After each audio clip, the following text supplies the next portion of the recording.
Please like, share and subscribe. Kalu ji, आज मेरी चचेरी बहन आ रही है। वो अब से हमारे साथ ही रहा करेगी। चाचा चाची के गुजर जाने के बाद अब मैं ही उसका एक लौता सहारा हूँ। कालू जी, मैं अपने साथ अपनी बहन को रख सकती हूँ ना? अरे गोरी, तुम्हें क्या हो गया? तुम मुझसे पूछ रही हो? सारे फैसले तो तुम खुद करती हो। आज मुझसे क्यों पूछ रही हो? सब ठीक है ना? कालू जी, मैं तुमसे पूछ नहीं रही हूँ, तुम्हें बता रही हूँ कि मेरी चचेरी बहन आ रही है, क्योंकि भोजन तो तुम्हें ही लाना है ना हमारे लिए। देखो गोरी, तुम्हें जो करना है तुम वो करो, पर मैं किसी के लिए भोजन नहीं लाया करूँगा।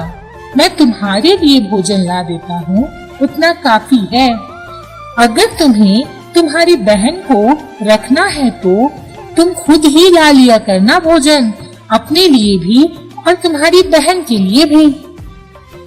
मेरा नाम भी गोरी है, देखती हूँ तुम कैसे भोजन नहीं लाते हो हम दोनों के लिए। कालू जी, तुम क्या तुम्हारा बाप भी लाएगा भोजन? मेरा नाम भी गोरी है, देखती हूँ तुम कैसे भोजन नहीं लाते हो।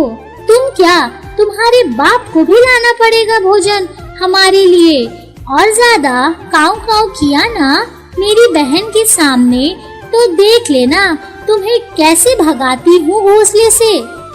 फिर ढूंढते रहना अपने लिए आसरा। कालू तो गोरी की बात सुन के पूरी तरह डर जाता है और बिल्कुल चुप हो जाता है।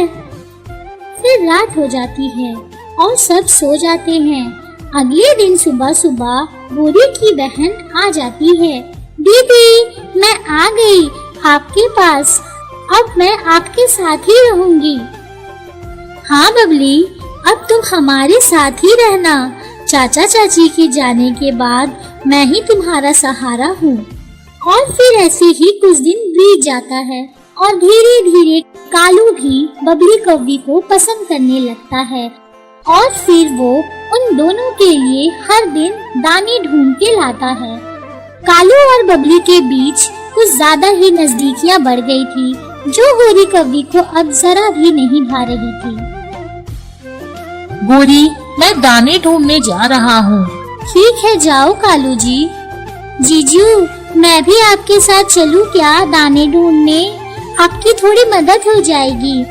हाँ, क्यों नहीं बबली, चलो ना। और गोरी उन दोनों को कुछ नहीं कहती, बस चुपचाप उन दोनों के पीछे चली जाती है। गोरी को उन दोनों के ऊपर अब शक होने लगा था, इसलिए वो उन दोनों का पीछा करती है। कालू और बबली नदी के पास बैठ जाते हैं और बातें करते रहते हैं, और गोरी पेड़ के पीछे छुपकर उन दोनों की बातें सुनने की कोशिश करती है। जीजू, मुझे आपसे कुछ कहना है। हाँ बबली, कहो ना। जीजू, मुझे आपके साथ बात करके बहुत अपनापन लगता है और सुकून सा मिलता है। हाँ बबली, मुझे भी तुमसे बात करके बहुत अच्छा लगता है। और एक तुम्हारी दीदी है जो मुझसे कभी सीधे मुंह बात तक नहीं करती। मैं तो गोरी के काऊ काऊ से बहुत ज्यादा परेशान हो चुका हूँ। पता नहीं वो ऐसे ही रहेगी क्या जिंदगी भर। तभी गोरी गुस्से से आग बबूला होकर उन दोनों के सामने आ जाती है। बबली, मैंने तुम्हें अपने घर में पनाह दी अपनी छोटी बहन समझकर, और तुमने मेरा ही घर तोड़ना चाहा।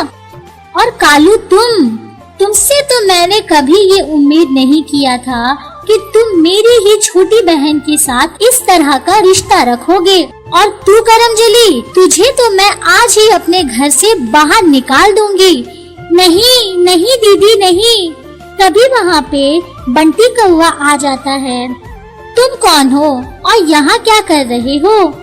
दीदी, मैं यही बात बताना चाहती थी जीजू को, पर आपने पता नहीं क्या क्या सोच लिया। इनका नाम बंटी है और हम एक दूसरे से बहुत प्यार करते हैं।